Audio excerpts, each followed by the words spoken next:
ओम नमो भगवते वासुदेवाय।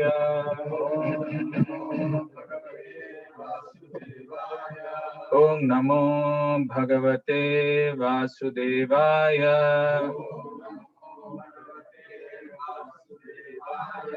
ओम नमो भगवते वासुदेवाय।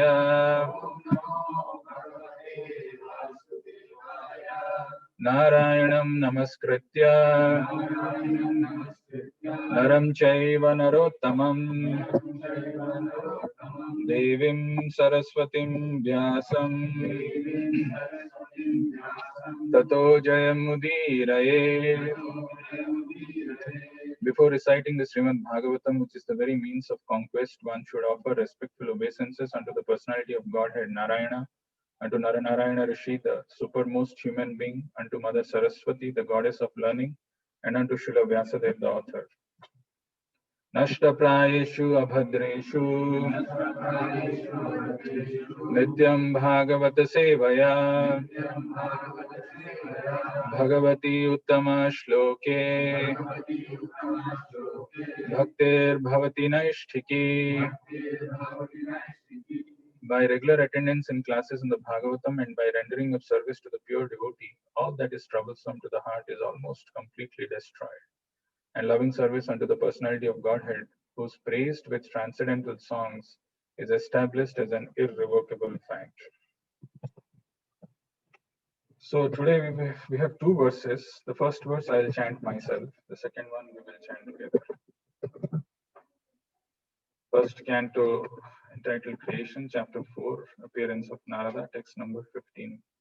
Sakadachit saraswatya upasprashya jalam suchihi vivikta eka asina udite ravi mandale. Once upon a time, he, Vyasadeva, as the sun rose, took his morning ablution in the waters of the Saraswati and sat alone to concentrate. It's just one line purport. The river Saraswati is flowing. The river Saraswati is flowing in Badrikashram area of the Himalayas. So the place indicated here is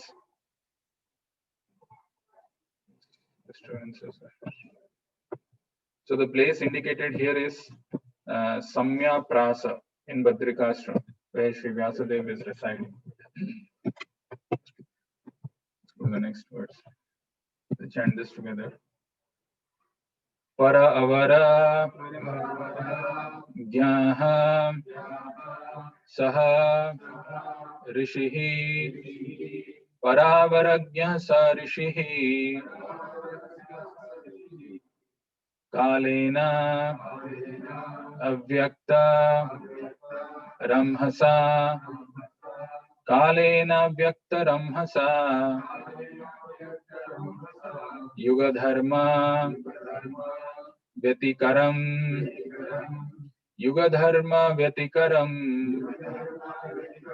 praptam bhuvi yuge yuge praptam bhuvi yuge yuge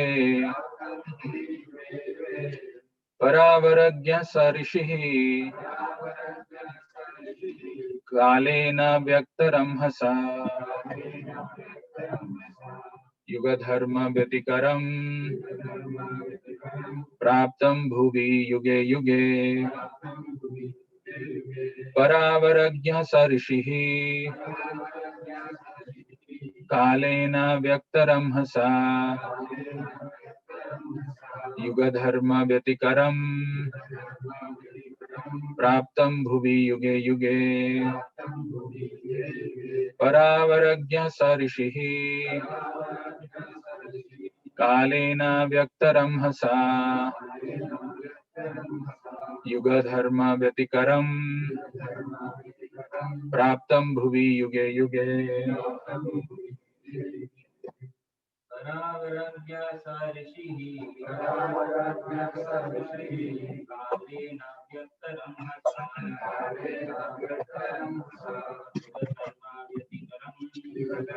vyatikaram praptam bhuvi yuge yuge परावरज्ञः स ऋषिः कालेन व्यक्तरंहसा युगधर्म व्यतिकरम् प्राप्तं भुवि युगे युगे परावरज्ञः स ऋषिः कालेन व्यक्तरंहसा युगधर्म व्यतिकरम् प्राप्तं भुवि युगे युगे परावरज्ञः स ऋषिः कालेन व्यक्तरंहसा युगधर्म व्यतिकरम् प्राप्तं भुवि युगे युगे परावरज्ञः स ऋषिः कालेन व्यक्तरंहसा युगधर्म व्यतिकरम्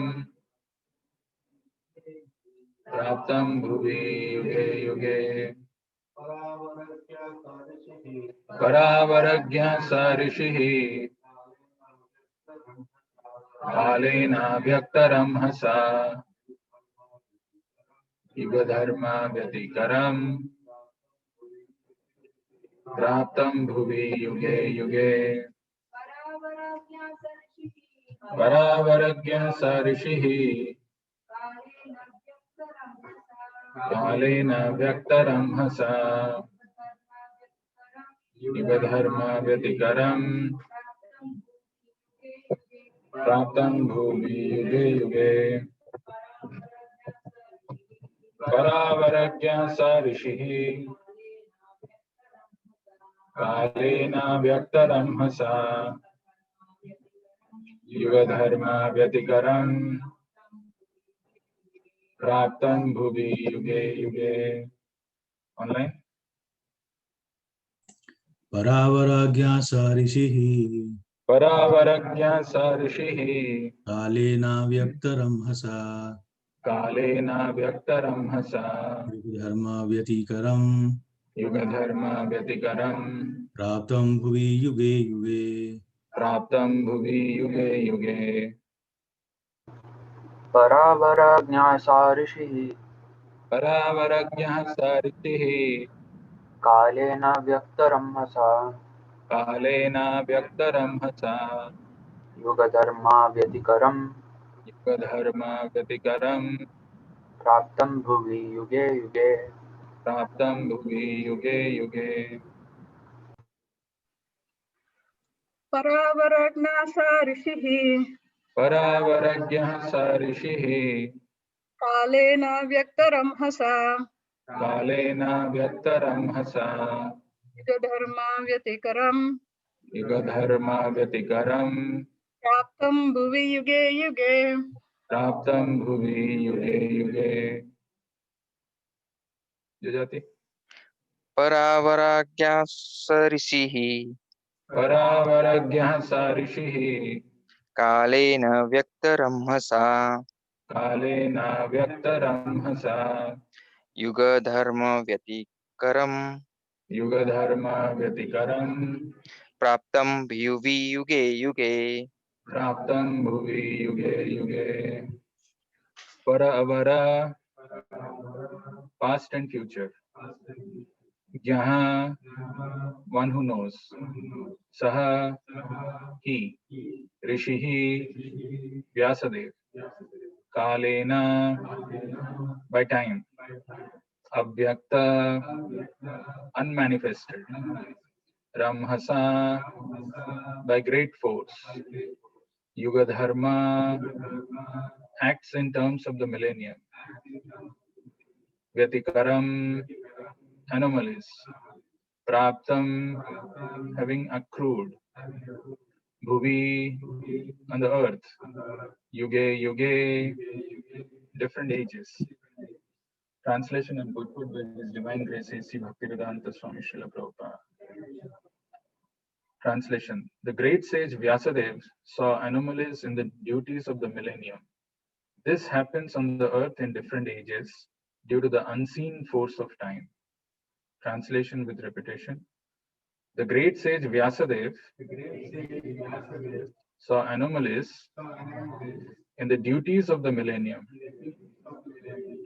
This happens on the earth in different ages due to the unseen force of time. Purport by Srila Prabhupada.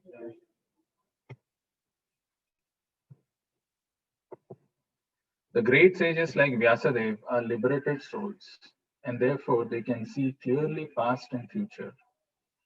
Thus he could see the future anomalies in the Kali age, and accordingly he made arrangement for the people in general so that they can execute a progressive life in this age, which is full of darkness.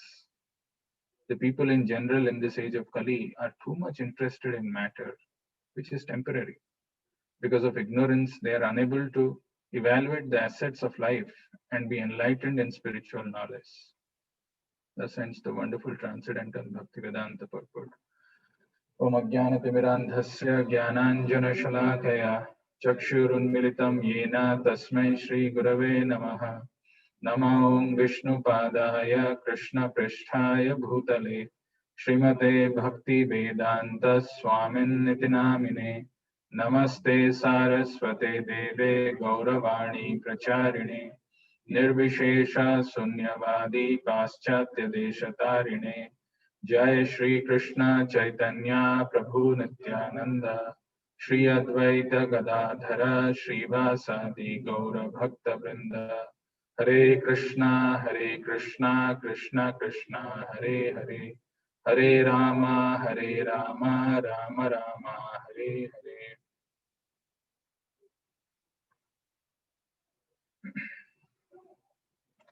Hare Krishna. So, another wonderful verse from Srimad Bhagavatam, and an auspicious day of Kartik month. Let's hear this and understand what Prabhupada and Krishna and Suta Goswami is trying to say in this verse.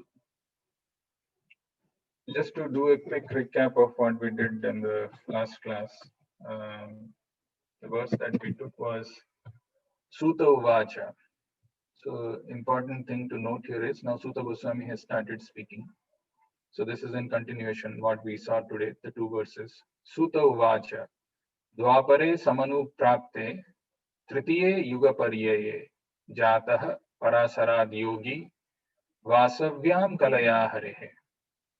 And the translation is, Suta Goswami said, when the second millennium overlapped the third, the great sage Vyasadeva was born to Parasar in the womb of Satyavati, the daughter of Vasu. Talks about Vyasadeva's birth, and there were many interesting points which we discussed in the last class, apart from Manu's, which Prabhu brought in the last class. There was few things like in that particular millennium, Lord Shri Krishna also descends. And because of this, there was some particular alteration. And of course, the mother of the great sage was Satyavati, the daughter of the Vasu fisherman, and the father was the great Parasara Muni. That is the history of Vyasadeva's birth. It is not mythology. That's the history of Vyasadeva's birth. And then every millennium is divided into 3 periods, and each period is called a Sandhya. Actually, I was doing some search in Vedavis. So Prabhupada actually talks about this 3 Sandhyas, and each of them represent about 10%, 80%, and 10%. And Vyasadeva appeared in the 3rd Sandhya of that particular age. So their names are also given. They're called Yuga Sandhya in general, but there are different specific names for the first period, the second period, and the third period. I don't have it right now. This is something which we discussed in the last class. And seeing the verse of today a little more closely. So the word para avara, para is past and avara is future. Para avara gyaha, a knower, one who knows. Para avara gyaha, sa rishihi. So this is referring to Vyasadeva, referred by Suta Goswami. He is telling that Vyasadeva Sages like Vyasadeva are para avaragyaha. They know the past, they know the future. They are also called trikalagyaha. Para avaragyaha sa rishihi kalena avyakta ramhasa. The unmanifested, the time which is going to come in future, avyakta, it is not yet manifested. Kalena avyakta ramhasa. Ramhasa is by great force. He could see that because of his purity, because of his advancement, because of his divine vision, that the Kali Yuga, Yuga Dharma Vyatikaram, Praptam Bhuvi Yuge Yuge. There is going to be anomalies. The great sage Vyasadeva saw anomalies in the duties of the millennium. This happens on the earth in different ages due to the unseen force of time. The word Ramhasa is a great force, unseen force of time. Like presently, we are all feeling cold. We are experiencing winter. The season has changed on its own. Similarly, after some time, it will become summer. The season has changed and we will no more wear the winter clothes. So the external environment also changes, irrespective of what we are doing and how we are doing, they change. So Vyasadeva could see that there is going to be anomalies in the duties of the millennium as the Kali Yuga appears, as the people, as Kali Yuga progresses or as Kali Yuga appears, then the religious duties performed by people reduces. They diminish. All the duties that people used to perform, all the people used to be in mood of goodness, all those things diminish as the Kali Yuga, the unseen force of time has come, and that's how these things could be seen by Vyasadeva. In a very wonderful purport, let's understand about this unseen force of time. When we speak of time, probably there is one verse which we cannot afford to miss. And this is a verse which is spoken by Vidura to Dhritarashtra. When Vidura came to speak to Dhritarashtra, this verse is very, very powerful. The verse is, Evam grihesu saktanam pramattanam tadihaya atyakramat abhigyataha kalaha paramadustaraha. So this phrase, Kalaha Paramadustaraha, you'll find it in Bhagavatam 2-3 times at least. So, Evam Grahesu Saktanam, he's telling people who are too attached, Asaktanam, Saktanam Graheshu, too attached and too attracted to Graheshu, to household life. Evam Graheshu Saktanam, Pramattanam, they become mad because they're too attached and attracted to this household life. Pramattanam tadihaya. In this material world, they don't realize something very, very powerful. Atyakramad abhigyataha. That there is this time which is going away imperceptibly. The time's going away, nobody can realize this, that time is going away from my account. It is insurmountable. Atyakramad abhigyataha. Kalaha paramadustaraha. It's all devouring actually. Abhigyataha atyakramat, imperceptible. Like I was just reflecting and I was talking to one friend of mine.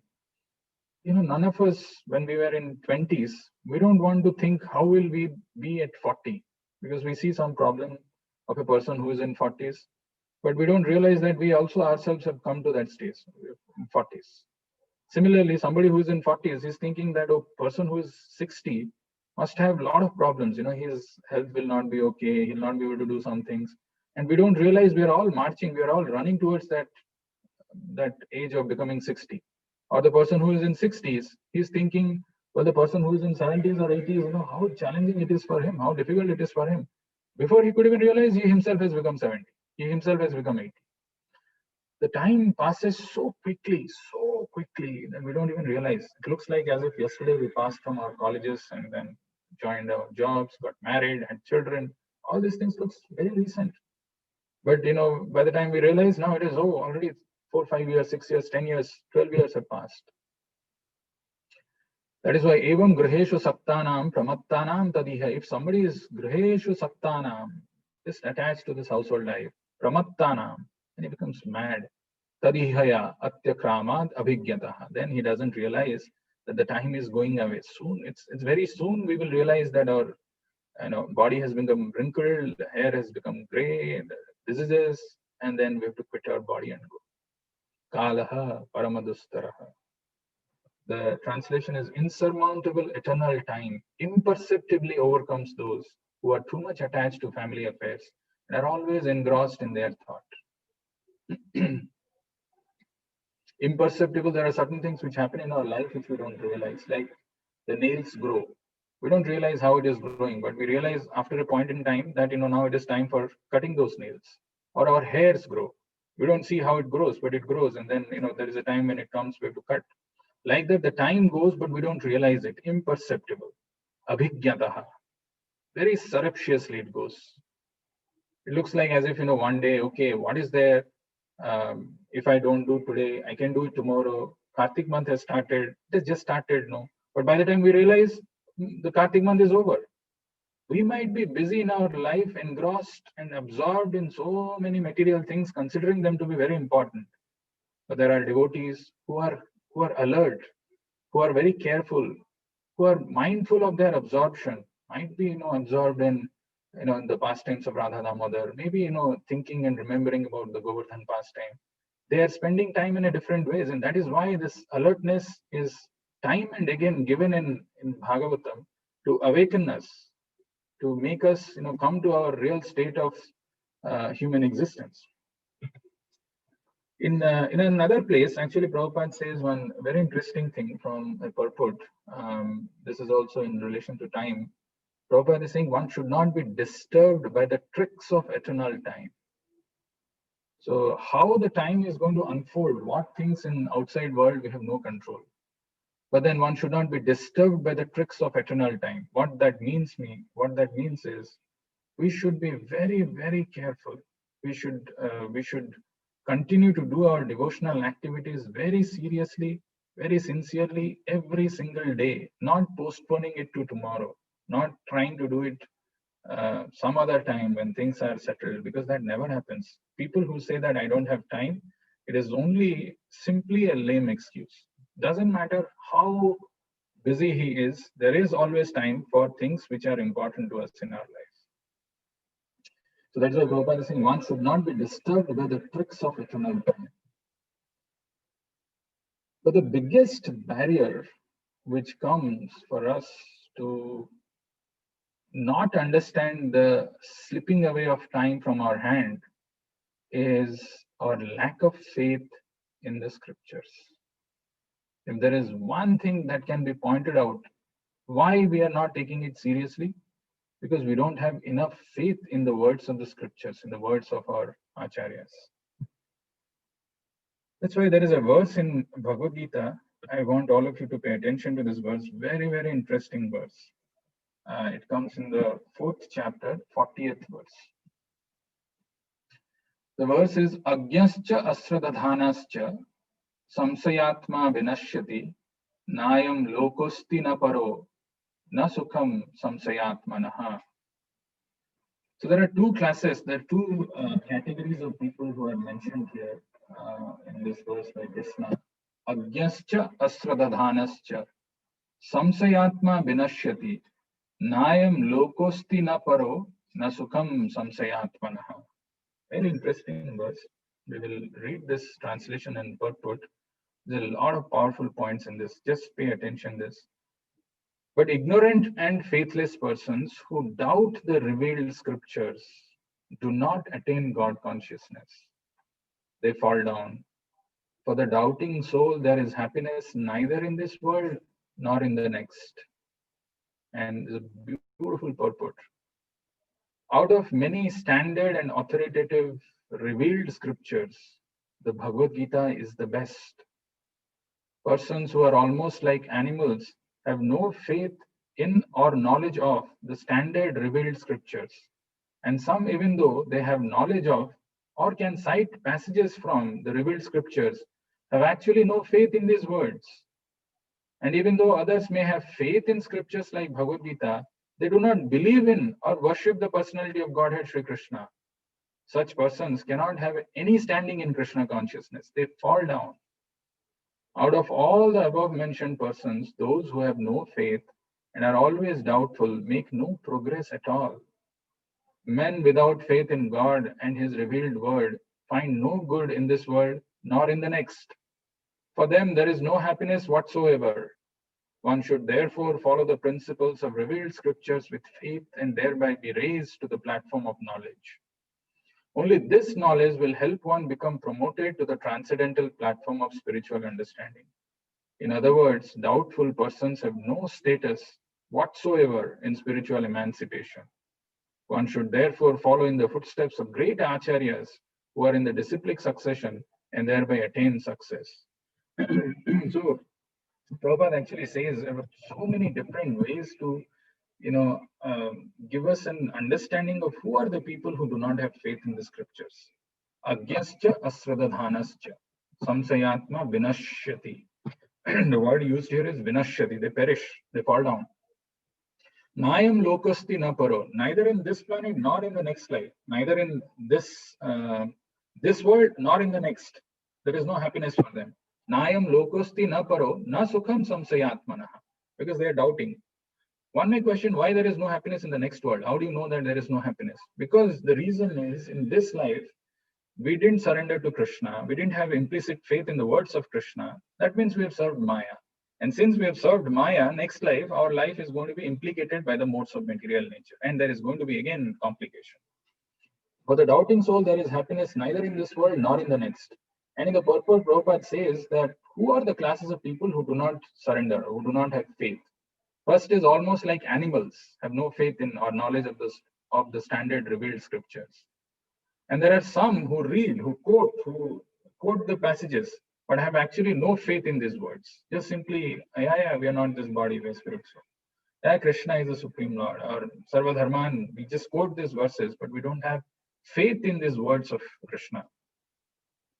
And then there are the third classes of people who say that when Krishna is saying, it is not Krishna who is saying, it is some impersonal, unmanifested, something which cannot be described in words he is speaking. And this is height of stupidity. If I am speaking here, that means it's me who's speaking. There is no one who's hiding behind me or who's inside me who's speaking. So they do not believe in the personality of Godhead. Such persons cannot have any standing in Krishna consciousness. They fall down. Now, if you see the first line of this purport, Prabhupada is saying, out of many standard and authoritative revealed scriptures, the Bhagavad Gita is the best. So there are each of these words, standard, authoritative, and revealed scriptures. Yesterday I was telling why it is revealed, and we'll see that. The revealed scriptures, the Bhagavad Gita is the best. If you want to know why Bhagavad Gita is the best, then look at the pages of the introduction of Bhagavad Gita, where Prabhupada talks about this beautiful thing. It is from Gita Mahatmya. Towards the end, he's saying, in conclusion, Bhagavad Gita is a transcendental literature which one should read very carefully.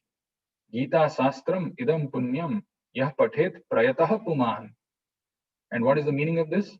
If one properly follows the instructions of Bhagavad Gita, one can be freed from all the miseries and anxieties of life. Gita Sastram idam punyam yah pathet prayatah puman. If one properly follows the instructions, it is not about reading, it is not about hearing. If one properly follows the instruction of Bhagavad Gita, one can be freed from all the miseries and anxieties of life. And the next line, Prabhupada is saying, Bhaya Sokadi Varjitaha. One will be freed from all fears in this life, and one's next life will be spiritual. And then there is a next verse, which is also very worth paying attention. This verse is also one of the Gita Mahatmyas. It says, Gita Dhyana Silasya Pranayama Parasya Cha Naiva Santi Papani Purva Janma Kritani Cha.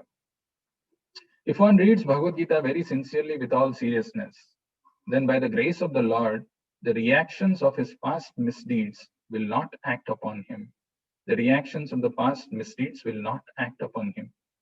But the important word to pay attention in this Gita Mahatmya verse which Prabhupada is quoting is, if one reads Bhagavad Gita very sincerely and with all seriousness. 2S, sincerely and with all seriousness. What that means is how much of these instructions we are trying to apply in our life. How much of faith I have in the words of Krishna, sincerely and seriousness. Then by the grace of the Lord, the reactions of his past misdeeds will not act upon him. Spoke about that. There is a beautiful purport which I found in Bhagavatam, which talks about the meaning of this word revealed scriptures, which Prabhupada is saying. Why is it called revealed scriptures? What does that mean? Actually, in this purport, Prabhupada is saying Bhagavad Gita is the sound representation of the Lord. Similarly, the Bhagavad Gita is the sound representation of the Lord, and there is no difference in identity. That means worshipping Krishna, I mean, not just exactly like in doing some arati or thinking Krishna and Bhagavad Gita are not different. Bhagavad Gita is the sound representation of the Lord, and there is no difference in identity. The conclusion is that the Lord can be seen and heard by persistent chanting of the transcendental sound. Can be seen and heard by the persistent chanting of the transcendental sound. There is another verse which I want all of you to know. It's spoken by Sukadev Goswami, very relevant with respect to how the faith in the scriptures is required and what is the effect of having this faith in the scriptures. Sukadev Goswami says, Jnanam yad aprati nivritta gunormi chakram atma prasada utayatra guneshu asangaha kaivalya sammata pathastva athabhakti yogaha ko nivritta harikatha suratimna kuryat. He's telling transcendental knowledge in relation with the Supreme Lord Hari is knowing resulting in the complete suspension of the waves and whirlpools of the material modes. So transcendental knowledge, actually this revealed scriptures means, as we saw in the previous purport, Prabhupada is saying that it is transcendental sound vibration. It is non-different from Krishna. It is identical with Krishna. By having faith in these words of the Supreme Lord, the knowledge that we derive can free us from the cycle of birth and death. It is a way by which we can come out of this ocean of birth and death. That's why this is called transcendental knowledge. This is not some material mundane knowledge, and this is revealed in the scriptures. Transcendental knowledge in relation with the Supreme Lord Hari is knowledge resulting in the complete suspension of the waves and whirlpools of the material modes. The word used in the verse is gunormi chakram. So there are waves and whirlpools of this material modes. Probably I don't have an intention of getting absorbed, but then I have no choice, because there are waves and whirlpools of this material modes which are acting, and I will be implicated by them. So transcendental knowledge in relation with the Supreme Lord Hari is knowledge resulting in the complete suspension of the waves and whirlpools of the material modes. Okay, I'll be freed. What else happens to me? Such knowledge is self-satisfying, Atma Prasadat. Due to its being free from material attachment, Atma Prasadat, one becomes contented within. Because the knowledge doesn't talk about attaching oneself to this material world. There is no such information. It is self-satisfying due to its being free from material attachment and being transcendental. It is approved by authorities. Who could fail to be attracted? Ko nivritta harikatha suratimna kuryat. Who could fail to be attracted to this? Unfortunately, we don't feel attracted. What should we do then? How faith will be created? How can we develop faith? The answer to this is given in the 9.3 Bhagavad Gita purport. 9th chapter, 3rd verse purport. Prabhupada says, faith is created by association with devotees. Unfortunate people, even after hearing all the evidence of Vedic literature from great personalities, still have no faith in God.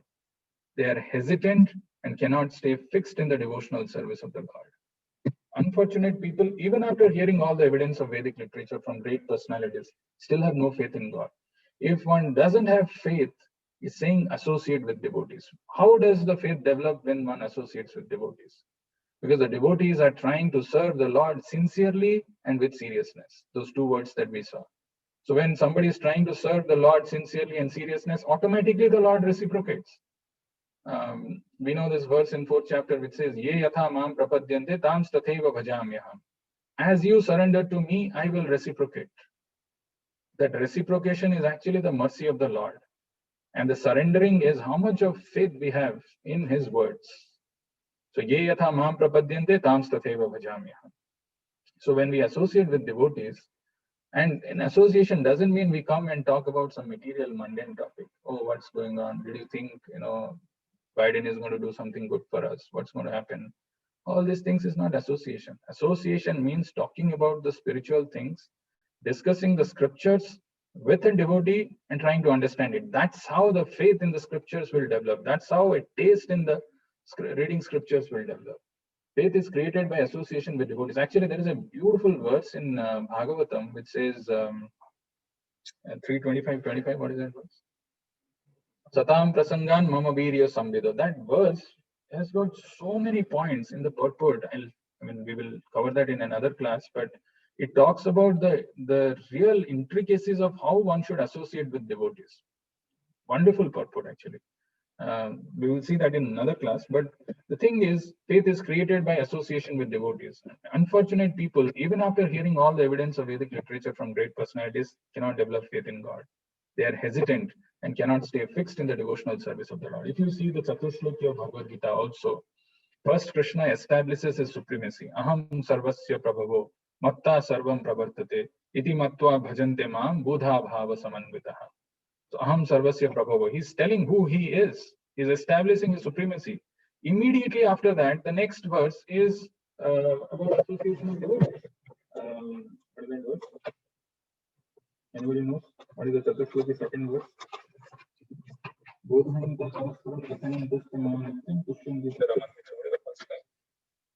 Madchitta Madhyata Prana. Budhayandah Paraswaram Kathayantascha Mam Nityam Tushyanticha Ramanticha. So it is talking about how these devotees, when they come, they interact, they come in their life, when they cross their path, the only thing that they're talking about is Madchitta Madhyata Prana Budhayandah Paraswaram Kathayantascha Mam Nityam Tushyanticha Ramanticha. They're actually trying to enlighten each other, and the thoughts of my pure devotees dwell in me, their lives surrender to me, and they derive great satisfaction and bliss, enlightening one another and conversing about me. Kathayantascha mam nityam tushyanticha ramanticha. By that they get satisfied by this, by this Harikatha when they have these interactions, and by that they feel nourished and they continue doing. This is the second verse of the Chatushloki. So how important it is to associate with devotees and not talk about some material mundane topic, but rather talk about spiritual things and learn how to develop faith in this in the spiritual path. What happens if somebody is not able to develop faith or doesn't have faith in the words of Krishna? He says, well, I don't care, I don't have faith, I'm not able to develop this faith, I don't need to, So if somebody doesn't have faith in the words of Krishna, is not able to develop this faith, then he can never develop a relationship with Krishna. That the relationship with the Lord is never possible because I have no faith. So one may say, okay, what is the big deal if I don't have faith if I don't have a relationship with the Lord? What is the big deal in that? Then Krishna, actually, there is a verse in 2.66, beautiful verse, worth paying attention. Krishna says, Nasti buddhira yuktasya, nacha yuktasya bhavana, nacha bhava yatah santir asantasya kutah sukham. One who is not connected with the Supreme can have neither transcendental intelligence nor a steady mind. So if one is not connected with the Supreme, one is not connected with the Supreme Lord, can have neither transcendental intelligence nor a steady mind. Two things. He cannot have no transcendental intelligence, no steady mind. And if these two things are not there, then without that, there is no possibility of peace. There cannot be any peace. And if there is no peace, then there is no happiness. And how can there be any happiness without peace? So if we really want to see in our lives how much of faith we have developed in Krishna, how much of faith we have developed in the scriptures, how much of faith we have developed in this instructions of the Lord, then we should see in our life how much happy we are in whatever state we are in, how much of happiness we have, because it's a result. If somebody is has developed the faith with the Lord and has developed a relationship with Krishna, then he will have transcendental intelligence and a controlled mind, which leads to peace. And if there is peace, then there is happiness. But if it is not, then somewhere there is some lack of faith. And the lack of faith, the reason for that, one of the primary reasons for that is being envious of Krishna. That's the root cause of our not having faith in the words of Krishna. There is a beautiful definition of faith given by Srila Prabhupada from one of the most famous verses of Bhagavad Gita, 2.41. Prabhupada says, faith means unflinching trust in something sublime. Unflinching trust in something sublime. And if you read the purport, actually the first sentence, the first line of the purport is, a strong faith that by Krishna consciousness one will be elevated to the highest perfection of life is called Vyavasayatmika intelligence. A strong faith that by Krishna consciousness one will be elevated to the highest perfection of life is called Vyavasayatmika intelligence. One-pointed intelligence, that Vyavasayatmika intelligence. Yesterday I was telling the story of a girl by name Lakshmi, a milkmaid, which is given in Panchatantra, of how she was, she had elderly parents and she was milking the cow and she was crossing the river to go to the other side to give this milk to a priest. And the priest was very happy with the service of Lakshmi, but one day he asked her, see, I do my puja very early in the morning. Will it be possible for you to get the milk before sunrise? So she said, yes, I will try. And the next day she gets up early. She takes care of all her household activities, milks the cow, takes the milk and goes to the river, only to find that there is no boatman. And then so she had to wait for the boatman, and then by the time she reached the temple, she was late. So when she was late, the priest was very angry, seeing that she was late, and he just told that, what is this? My service to the Lord is getting interrupted. You could not come earlier. She told that there was no boatman, and that's how she could not come. But she was in so angry mood that he didn't want to listen to any of her excuse. He just told while turning his back that the scriptures say just by chanting the names of the Lord, Hari Hari, one can cross the ocean of this material ocean of birth and death. What to speak of some river? He goes and bangs the door and goes inside. So Lakshmi took those words very seriously, goes back, and the next day again, she gets up early, finishes her household activities, milks the cow, goes to the river, finds that there is no boatman, but remembers the words of that priest. And then she chants herself, Hari Hari, and continues chanting, and she crosses the river. And she could reach there on time. This priest just could not believe his eyes that she has come. And then he asked her, how did you do this? She told, you had told me yesterday that if one can cross the ocean of this material ocean of birth and death, what to speak about this river? I could cross it. So the priest was, are you serious? I mean, I told, but did you do like that? So he was still having no faith. He said, yes, I did. And he took, she took him to the river and she told, you also can do this. So he was wearing a new yellow silk dhoti. He was very, careful about the dhoti being wet. So, but he chanted Hari Hari and started entering slowly into the river to the water, touched little with the toe and then started going, and Hari Hari. It looked like, he's closed his eyes, it was working. But the moment he thought, really, am I going to walk? Or is my dhoti getting wet? He opened his eyes and he saw, and he fell down in the water.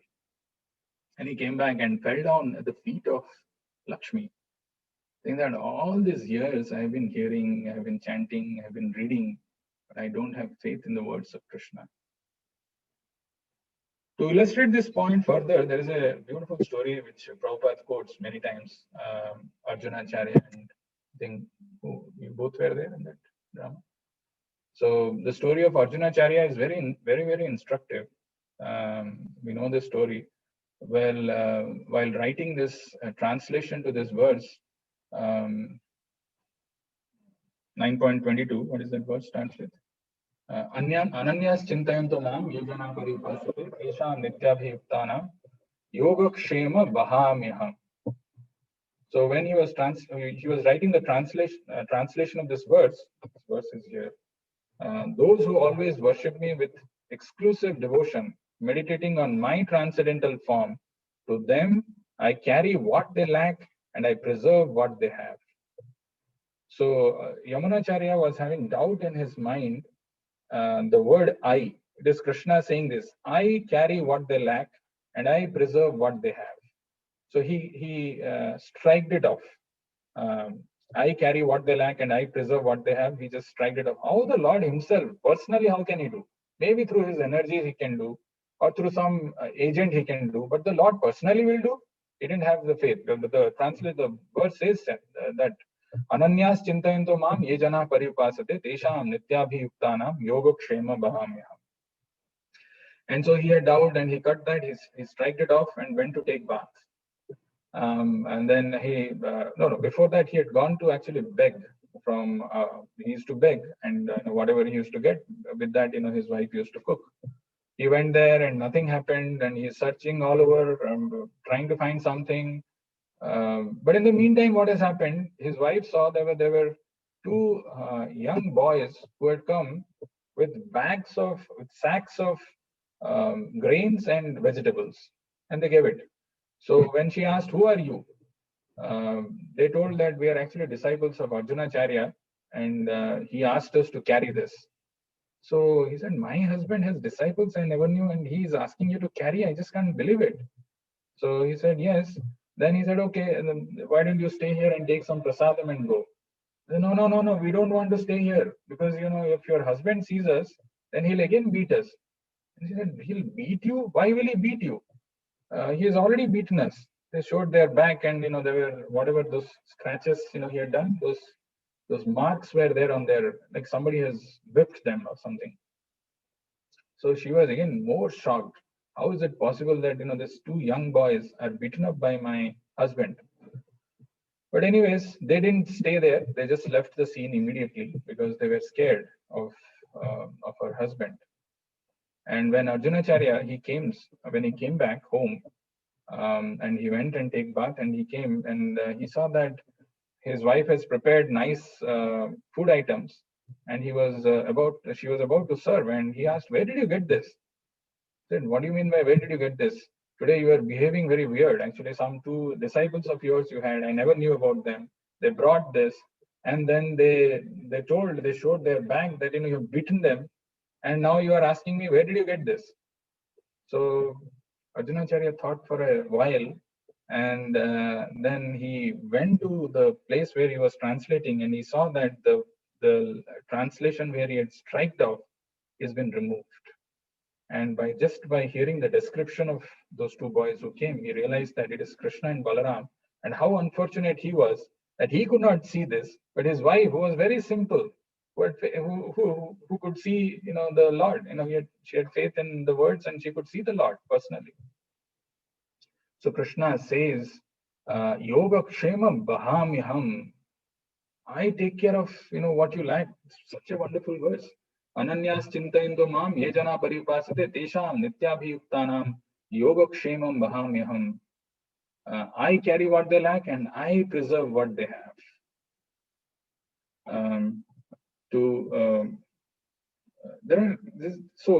What is the most important thing? And this Prabhupada then in a quote very beautifully summarizes, the most important ingredient for devotional service is not how much you have read, but how much you act on what you have read. It is not how much you have heard, it is how much you act on what you have heard. What read is not read, what you have heard. So it is not what we are reading, it is how much we are acting on those words. It is not how much we have heard, it is how much we are acting on those words. And to conclude our discussion that we are having, I want to quote one very, very powerful, very interesting pastime, which all of us know, but then the lessons from that are so valuable, we sometimes miss it. And Prabhupada quotes this many times. This is the interaction between Chaitanya Mahaprabhu and the Brahmana. When he was touring South India, the Brahmana who was illiterate. But the way Prabhupada has told and what is to be seen in this is very, very interesting. This is, I'm quoting from Renunciation Through Wisdom. This is another book which is written by Prabhupada, this particular episode. So Prabhupada is saying Lord Chaitanya easily solved this problem. He said that even an uneducated person can understand transcendental words if he is fully surrendered soul. But without that mood of surrender, Bhagavad Gita remains incomprehensible. When Lord Chaitanya saw the Brahmana in tears, he asked him, what part of Gita moved him to cry? With proper Vaishnava humility, the Brahmana answered, I'm merely pretending to read the Gita. In truth, I am illiterate. He was illiterate, but he was trying to read. But my Guru instructed me to regularly read the entire Bhagavad Gita, though I am unlettered. Not wanting to disobey my Guru, I try to execute my duty, and so I make a show of reading the Gita. The Lord then asked him why he was crying. The Brahmana replied, whenever I sit down to read the Gita, the form of Lord Krishna as Parthasarathi, Arjuna's chariot driver, appears in my heart.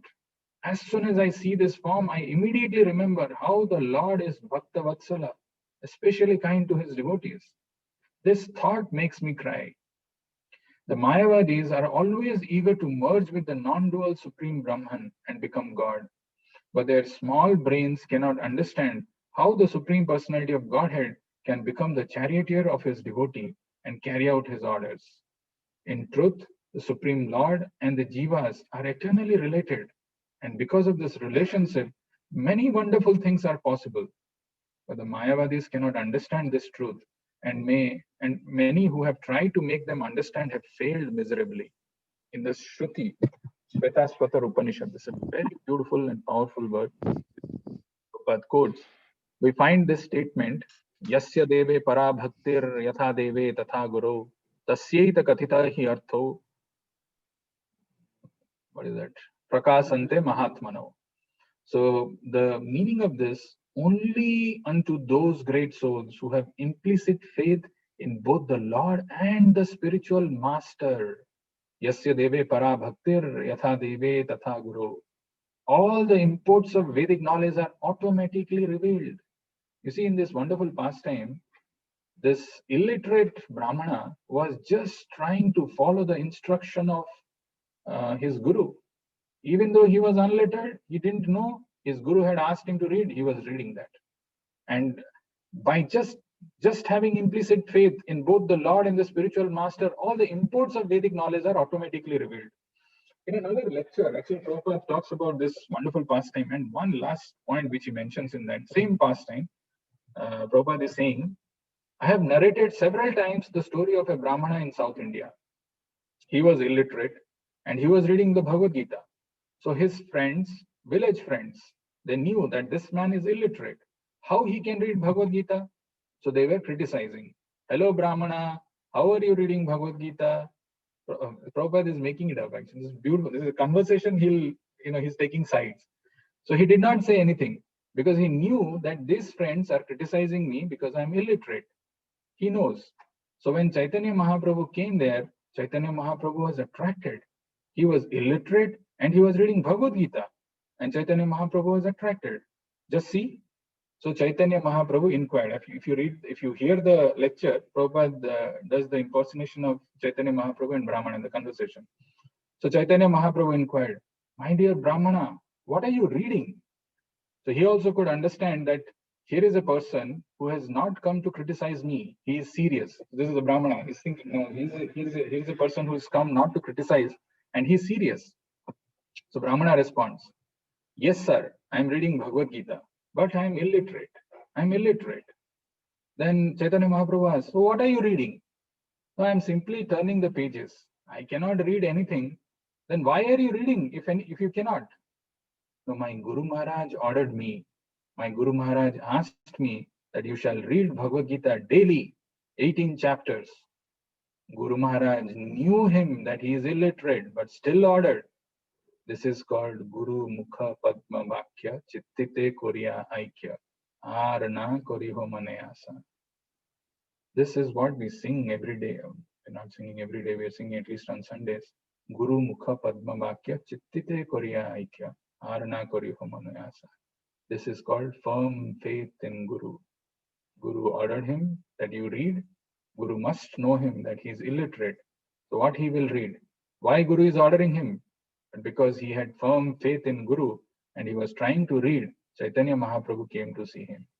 Just see how this line is important. Guru Mukha Padma Vakya Chittite Koriya Aikya Arna Koriho mane asa. Ar means anything more. You don't try to understand. Whatever your Guru says, you just try to carry it out. What is the next line? Guru Mukha Padma Vakya. It continues like that. The important thing is our spiritual master is literally begging that we should read the scriptures which are written by him. We need to have firm faith in the words of Guru and Krishna. Then only we can come out of this attraction of this material world, this whirlpools and the waves of this material world. We can go back to Krishna.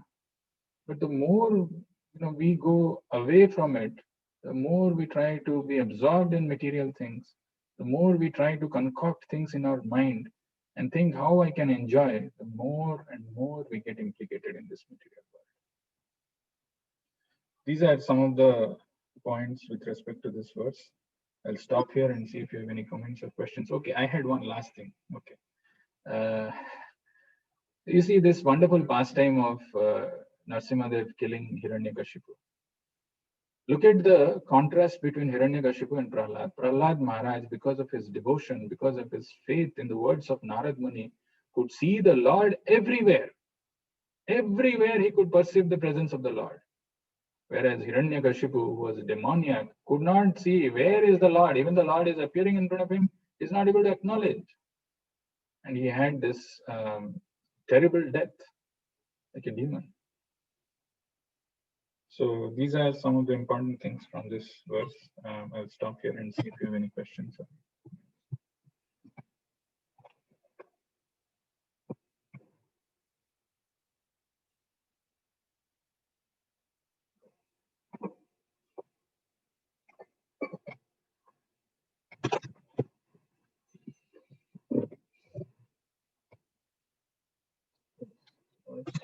Are you able to see me? I didn't realize there is a lot of reflection. Any questions?